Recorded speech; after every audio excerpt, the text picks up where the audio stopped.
시청자 여러분 안녕하십니까? 뉴스제이 시작합니다. 광주와 대구를 잇는 달빛 고속철도 건설을 위한 특별법 제정에 제동이 걸렸습니다. 광명시가 국제안전도시공인 선포식을 개최했습니다. 충청북도가 국토교통부에서 충북선 고속화 기본계획을 고시했다고 밝혔습니다. 대전시가 청년 신혼부부가 살기 좋은 한이 대전 프로젝트를 추진합니다. 대구 지역의 5개 우수기업이 2023 플러그앤플레이 실리콘밸리 서밋에 참가했습니다. 광주와 대구를 잇는 달빛 고속철도 건설을 위한 특별법 제정에 먹구름이 끼었습니다. 국회 논의 첫 관문인 상임위원회 소위원회에서부터 정부와 여야 의원들의 반대로 발목이 잡혔습니다. 특별법을 공동 발의한 여당 의원이 그 특별법을 반대하는 황당한 상황까지 연출되기도 했습니다. 헌정사상 가장 많은 261명의 여야 국회의원들이 공동 발의한 달빛 고속철도 특별법. 무난한 국회 통과가 예상됐지만 국토교통위원회 교통법안심사소위원회에서부터 제동이 걸렸습니다. 쟁점은 예비 타당성 조사 면제와 복소나 건설 비용입니다. 심지어 공동 발의에 참여했던 여당 의원들까지 특별법을 반대하는 황당한 상황이 벌어지고 있는 것으로 알려졌습니다. 가장 핵심적인 예비 타당성 조사에 대한 면제 부분에 대해서 기재부가 반대하기 때문에 국회의원들의 반대한다라는 것은 도저히 이해할 수 없고요. 국회의원의 권위를 실추시키는 것이다라고밖에 생각할 수 있습니다.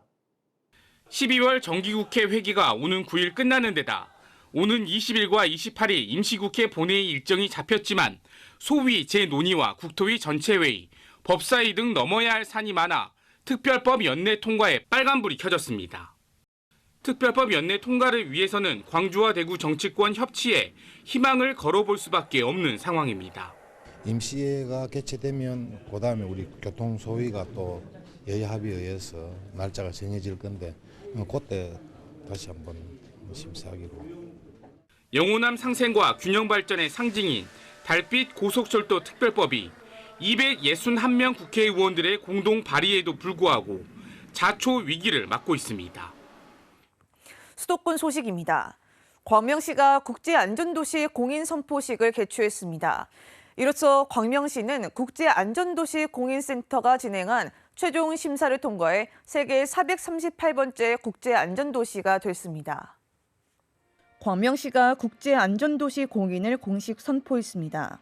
광명시는 지난 11일 광명시청에서 국제안전도시 공인선포식을 개최하고 안전도시를 구현하겠다는 의지를 대내외에 천명했습니다. 이날 선포식에서는 국제안전도시 공인의 최종 공식 절차로 광명시와 공인기관인 국제안전도시 공인센터와의 협정서 체결이 진행됐습니다.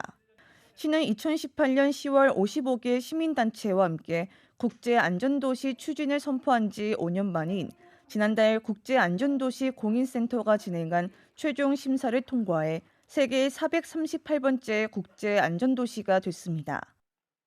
대한민국의 가장 안전한 도시, 가장 안전한 도시에 살고 있는 시민으로서 자부심을 느낄 수 있도록 함께 잘 노력해 나가도록 하겠습니다. 이번 공인을 시작으로 광명시는 5년마다 국제안전도시 공인 재심사를 추진해 지속가능한 안전도시 구현을 위해 노력할 방침입니다. 광명시가 경기권 4개 지자체장과 안양천 지방정원 조성을 위한 기본협약을 체결했습니다. 광명시는 지난 11일 광명시청에서 안양천 지방정원 조성을 위한 기본협약을 체결했습니다. 협약은 안양천 지방정원의 효율적 시행을 위해 4개 자치단체 간 재원 조달 등 상호 협력과 업무 수행에 필요한 사항을 담았습니다. 협약에 따라 광명시는 안양천 지방정원 조성사업 기본 및 실시 설계, 안양시는 재해 영향평가, 군포시는 환경 영향평가, 의왕시는 문화재 지표 조사를 각각 추진하며 4개 지자체는 관할 구역별로 인허가 이행, 조성 공사를 시행합니다. 광명시는 내년에 각종 제방 용역과 지방정원 조성 계획 승인을 완료하고 2025년에 본격 공사에 착수할 계획입니다. 동대문구가 봉제기능사 국가기술자격 종모 신설을 고용노동부에 요청했습니다. 현재 봉제 산업은 봉제 인력 고령화, 열악한 작업 환경과 근로 조건, 봉제 기술을 단순 노동으로 인식하는 사회적 분위기 등으로 인력난과 생산성 하락이라는 문제를 겪고 있습니다. 이에 봉제 산업과 봉제 기술에 대한 부정적 인식을 개선하고 근로자 채용 시 기술력을 인증할 수 있는 제도 신설의 필요성이 제기됐습니다. 동대문구 패션봉제 발전산업협의회는 지난 1일 고용노동부에 봉제 기능사 국가기술 자격 종목 신설 검토 의견서를 제출했습니다. 동대문구는 해당 종목 신설을 통해 국가적 차원의 체계화된 봉제 인력 관리로 국내 제조사의 경쟁력을 강화하는 계기가 될 거라고 밝혔습니다. 광역시 소식입니다. 대전시가 올해로 9번째 2023년 바이오인의 밤 행사를 개최했습니다. 대전시는 지난 12일 호텔 ICC에서 바이오 산업의 발전과 교류 협력을 위한 2023년 바이오인의 밤 행사를 개최했습니다.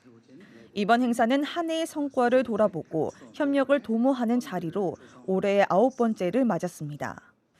이날 행사에는 바이오 산업 관련 관계자 150여 명이 참석했으며 바이오 산업 발전 유공자 표창, 기업 성공 사례 발표, 그리고 송년 공연 등의 순으로 진행됐습니다. 바이오 산업 발전 유공자에게 주는 시장 표창은 코스닥 신규 상장에 성공한 큐로셀, Y바이오로직스 등 기업의 대표와 정부 출연 연구소, 병원에서 바이오 벤처를 지원한 공로를 인정받은 연구원 등에게 돌아갔습니다. 이날 시장 표창을 받은 큐로셀과 Y바이오로직스는 성공 사례를 발표했으며 창업부터 코스닥 상장까지 성장 스토리를 후배 바이오 기업인들에게 들려주는 등 경험과 노하우를 공유했습니다. 대전시가 인구 확대를 위해 청년 신혼부부가 살기 좋은 한이 대전 프로젝트를 추진합니다. 박연병 대전시 기획조정실장은 지난 12일 열린 시정 브리핑에서 인구 감소의 지방 소멸 위기 극복을 위해 청년 신혼부부가 살기 좋은 한이 대전 프로젝트에 내년부터 2026년까지 대전시 예산을 투자한다고 밝혔습니다. 한이 대전 프로젝트는 신혼부부의 정착과 출생을 아우르는 종합형 지원 사업입니다.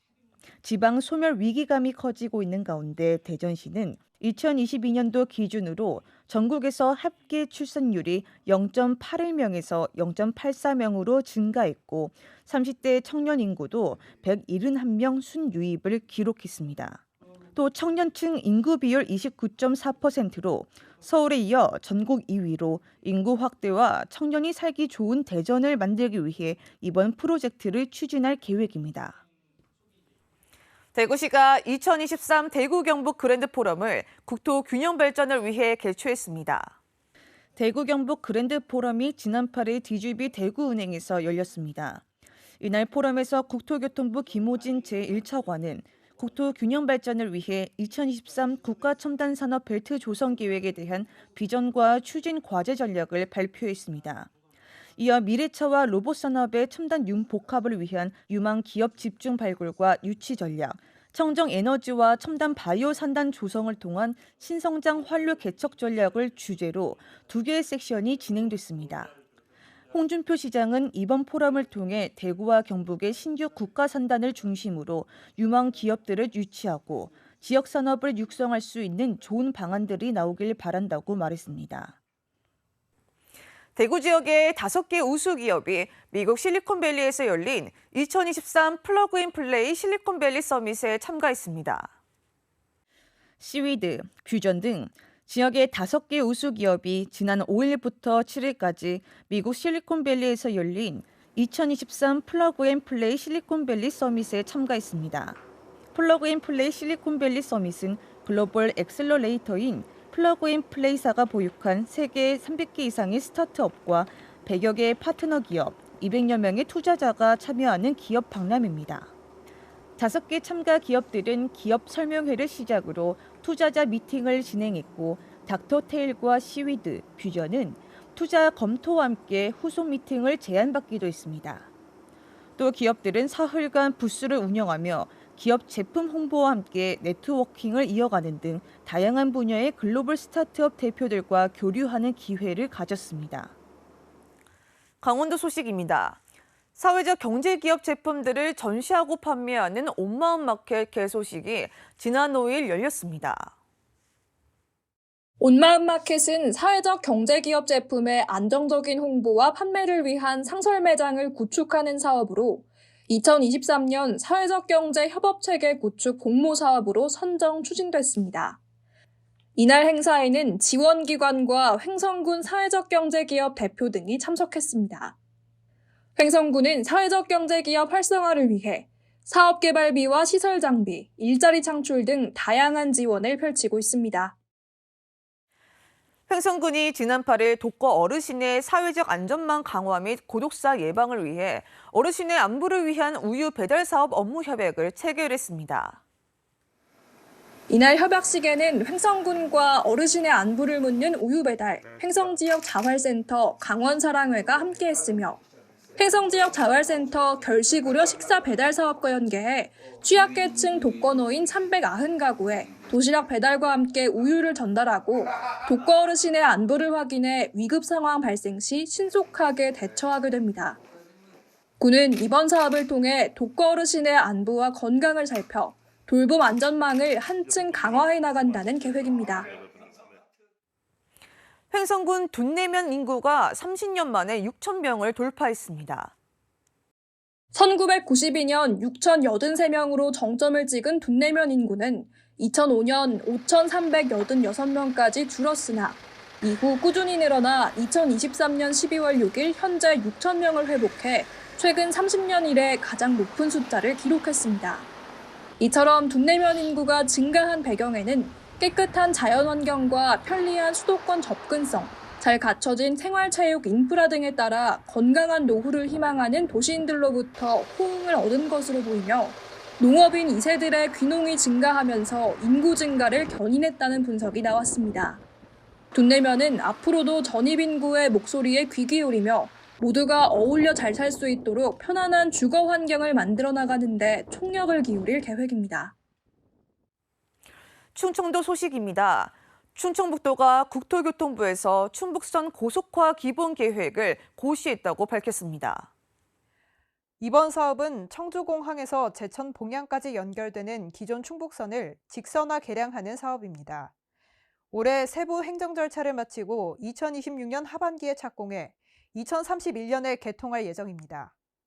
충북선 고속화가 완성되면 강릉과 목포 2시간대 접근이 가능하게 되고 충북 내에서도 청주에서 충주까지 20분대로 통행 시간이 단축될 것으로 예상됩니다. 충청북도가 투자유치 우수지자체로 선정돼 산업통상자원부 장관 표창을 받았습니다. 산업통상자원부는 매년 우수지자체를 선정하고 있으며 올해는 충청북도와 경상북도, 대구광역시가 선정됐습니다. 충청북도는 이번이 4번째 수상이며 특히 선정된 3개 지자체 중 유일하게 3년 연속 투자유치 우수지자체에 선정되는 쾌거를 이뤘습니다. 이번 투자유치 우수지자체 선정으로 충북은 내년도 지방투자 촉진 보조사업에서 국비 17억 원을 추가 확보했습니다. 충청북도 의료비 후불제 대상 질환 확대에 따른 첫 수혜자가 나왔습니다. 지난달 13일 융자 지원 대상 질환이 14개로 확대 시행되면서 암 질환 첫 수혜자와 치아교정 첫 수혜자가 각각 청주와 음성에서 나온 겁니다. 의료비 후불제 사업은 목돈 지출의 부담으로 치료를 받지 못하는 의료 취약계층에게 최대 300만 원 융자를 3년간 무이자로 지원하는 사업입니다. 충청북도 관계자는 해당 사업과 관련해 앞으로도 많은 도민들이 혜택을 받을 수 있도록 적극 홍보할 계획이라 밝혔습니다. 경상도 소식입니다. 포항문화원이 제7회 경상북도 문화원의 날 기념식에서 2023 경상북도 최우수 문화원상을 수상했습니다. 포항문화원은 지난 18일 경북도청에서 개최된 제7회 경상북도 문화원의 날 기념식에서 2023 경상북도 최우수 문화원상을 수상했습니다. 경상북도 문화원상은 도내 22개 시군 문화원을 대상으로 지방 문화발전 및 지역 문화 창달 기여도 등 매년 사업 결과를 평가하여 종합경영 분야 최우수 문화원을 선정해 시상해 오고 있습니다. 시민들을 대상으로 다양한 장르의 문화학교 운영과 문화유산 해설사 양성과정 개설, 경북 선비문화 아카데미 등 인문학 강좌를 연간 운영해 오고 있으며 전통문화 계승, 발전을 위한 다양한 행사를 개최하고 있습니다. 경상북도가 경북기업의 온라인 수출 거래 및 글로벌 물류센터 입주를 위한 업무 협약을 체결했습니다. 경북도는 지난 11일 영남대에서 동남아시아를 대표하는 전자상거래 플랫폼 라자다와 도내 기업의 온라인 수출 거래 등 물류산업 활성화를 위한 업무 협약을 체결했습니다. 경상북도는 이번 협약으로 도내 중소기업의 해외 온라인 진출을 지원하고 향후 대구 경북 공항 개항 시 라자다의 글로벌 전자상거래 물류센터를 유치하여 신규 항공물 동량을 창출한다는 전략입니다. 광주 전남 소식입니다. 12.12 반란군에 맞서 싸우다 숨진 고 정선엽 병장의 추모식이 모교에서 열렸습니다. 영화 서울의 봄이 흥행하면서 80년 5.18로 이어진 12.12 반란의 희생자들을 기억하고 애도하는 지역민들도 함께 늘어나고 있습니다. 그윽이 나무를 바라보다 이내 어루만지며 형을 향한 그리움을 달랩니다. 중대장의 지시 없이 총을 넘겨줄 수 없다며 저항하다 12.12 군사반란군의 총탄을 맞고 숨진 고 정선엽 병장. 의로운 죽음을 맞은 그의 추모식이 44년 만에 처음으로 열렸습니다. 형을 잃은 44년 전 기억이 선명하지만 정규상 씨는 애써 슬픔을 참아가며 말을 이어나갑니다. 처음에는 뭐 금방 살아서 돌아올 것 같이 죽었다는 것은 이렇게 마음에 와닿지도 않고 이제는 뭐 순직에서 뭐 전사자로 바로 잡히고 그랬으니 뭐 떳떳한 죽음이지 않겠습니까? 함께 공부했던 동창들은 비록 정선엽 병장이 먼저 세상을 떠났지만 그가 한없이 자랑스럽습니다.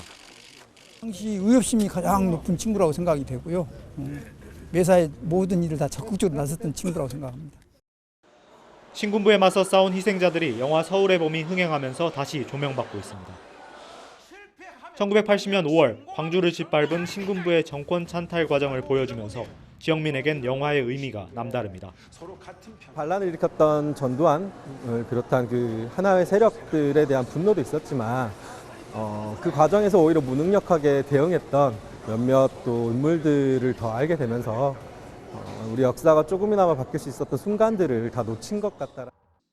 12.12 군사반란 세력인 신군부의 군합발에 짓밟혀 5.18의 아픔을 겪은 지역민들이 영화를 통해서나마 먼저 산화해간 희생자들을 추모했습니다. 12.12 사태를 다룬 영화 서울의 봄이 최근 2030 세대를 중심으로 흥행하고 있습니다. 이 영화의 촬영지 어디였을까요? 바로 조선대학교였습니다. 또 광주 출신의 배우 수지 주연의 넷플릭스 오리지널 콘텐츠 이두나는 남구 양림동에서, 지난달엔 아이유 주연의 드라마가 전남대에서 촬영되는 등 광주가 영화와 드라마의 인기 촬영지로 부상하고 있습니다. 1979년 12.12 군사반란을 소재로 한 영화 서울의 봄. 당시 전두환 보안사령관과 하나회 신군부에 긴박했던 군사반란을 다룬 영화로 천만 돌파에 대한 기대감까지 나오고 있습니다. 이 영화에서 전두광 역의 황정민 배우와 신군부에 맞선 수도경비사령관 이태식 역을 맡은 정우성 배우가 마주하는 육군본부 복도와 B2 벙커는 조선대학교 본관 건물에서 촬영됐습니다. 영화를 보면서 촬영지가 이곳이라는 것을 제가 조대생인데도 잘 몰랐는데 여기서 촬영했다니까 정말 신기했고, 그래서 다시 뭔가 집 가서 한번 다시 보고 싶어요. 영화 화려한 휴가 등 5.18 민주화운동의 역사적 배경지로 주로 등장했던 전남대학교 역시 지난달 아이유, 박보검 주연의 1950년대 배경 시대극 등 다양한 장르의 촬영지로 주목받고 있습니다. 광주 남구 양림동은 광주 출신 배우 수지의 넷플릭스 드라마 이두나의 촬영지가 되면서 국내외 관광객들의 인기를 끌고 있습니다. 전반적으로 외부에서 찾아오시는 손님들의 수도 늘어나셨고요. 다양한 팸 투어를 통해서 외국인 관광객들도 많이 유입되고 있는 것 같습니다. 영화와 드라마, OTT 촬영지로 부상하고 있는 광주. 광주의 촬영지가 관광자원으로 활용돼 노잼 도시를 탈피하는 기회가 될 수 있을지 관심입니다. 세월호 참사가 발생한 지 어느덧 9년이 지나 내년 4월이면 10주기를 맞이하게 되는데요. 세월의 아픔 위에 다양한 해양안전체험 시설과 프로그램을 갖춘 국민해양안전관이 진도군에 문을 열었습니다. 우리 사회 안전이라는 화두를 던진 2014년 4월 16일 세월호 참사. 그날의 잔상이 남아있는 진도 평목항에서 불과 500여 미터 거리에 국민해양안전관이 건립돼 운영에 들어갔습니다. 270억 원을 들여 5년여 만에 완공된 해양안전관은 각종 해난 사고에 대응할 수 있는 여러 체험시설을 갖추었습니다. 선박 탈출과 기울기 체험, 그리고 지진 풍수해 등을 대비한 체험 등 10여 종의 프로그램이 운영됩니다. 진도 국민해양안전관에서 실시되는 현장 교육과 체험을 통해 우리 청소년들과 국민들이 안전사고에 대응 능력이 향상되고 해양안전에 대한 인식이 크게 확산될 수 있기를 기대합니다. 해양사고와 구조, 재난 영상을 관람하는 특수영상관과 해양직업체험관, 주모공원도 갖춰져 있습니다. 세월호 참사 72시간의 기록과 진도 국민들의 헌신과 봉사를 살펴볼 수 있는 메모리얼 홀도 꾸며져 반성과 추위의 의미를 되새기게 했습니다. 다만 국가시설인데도 운영비의 절반을 진도군이 부담해야 하는 점은 아쉬운 부분입니다. 따라서 교부세 지원 등을 통한 정부의 배려가 필요하다는 지적입니다. 여수시와 해양경찰교육원은 민방위 교육 안정을 위한 해양경찰교육원 안전체험관 지정 업무 협약을 체결했습니다. 이번 협약에서 여수시는 안전체험관 지정과 원활한 운영을 위해 행정적 지원을 했습니다. 아울러 해양경찰교육원은 민방위 훈련 실시를 위해 안전체험관 시설 제공과 전문 강사를 지원하게 됩니다. 특별자치도 소식입니다. 제주도가 제10회 중앙지방정책협의회를 개최했습니다. 행정안전부는 지난 8일 제주도청에서 17개 시도 부단체장이 참석하는 제10회 중앙지방정책협의회를 개최하고 핵심 안건으로 빈집 활용 대책을 집중 논의했다고 밝혔습니다. 이번 회의에서 행안부는 내년부터 자치단체와 손잡고 빈집 철거 등 정비에 나선다고 발표했습니다. 현재 내년 정부 예산안에 관련 사업비 50억이 포함되어 있으며 예산안이 통과될 경우 내년 1월부터 신청을 받고 본격적으로 추진할 예정입니다. 제주도가 제주 수출인의 날 및 무역의 날 기념식을 개최했습니다. 제주도는 지난 12일 매중 글래드 제주 제이도홀에서 제주 수출인의 날 및 무역의 날 기념식을 개최했습니다.